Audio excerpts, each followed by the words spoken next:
आज सकाळी टेलर काकांचा फोन आला। 2 दिवसापूर्वी आपण जे जिलेबीचं फडकं शिवायला टाकलं होतं ते शिवून झालं होतं। अकोल्यात काही मोजकेच टेलर हे फडकं शिवतात, खूप बारीक काम करावं लागतं। सगळ्यात महत्त्वाचं म्हणजे फडकं शिवायचा अनुभव। फडकं घेतलं, थोडी थंडी होती, मित्रासोबत गरमागरम चहा पिला, मटण आणि बाजारातून ताजी कोथिंबीर घेऊन खानावळीत आलो।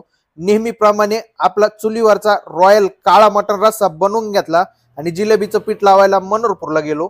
जिलेबीचं पीठ आदल्या दिवशी लावायला लागतं, ते आंबल्यावरच जिलेबी काढायला लागती। मैदा पाणी ऑलरेडी जिलेबीचं आंबलेलं पीठ जे की आपल्याला अकोल्यात जिलेबीवाल्यांकडे मिळतं याचा वापर करून पीठ लावून घेतलं आणि आंबवण्यासाठी उन्हात ठेवलं। माझ्या सख्या मित्राचा उद्या साखरपुड्याचा कार्यक्रम आहे। मेनू तुम्हाला उद्याच्या व्हिडिओमध्ये समजेलच, त्यासाठी आपल्याला फॉलो नक्कीच करून ठेवा।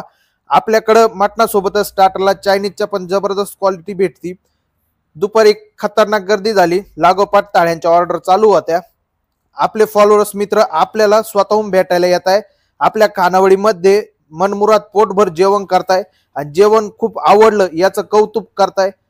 मस्त वाटतं, आनंद होतो की आपल्या जेवणाचं कौतुक होतंय। मग काय, कधी येता येणार राव आपल्या दुर्वेश मराठा खानावळीचा अस्सल चुलीवरचा मटण खायला। धन्यवाद।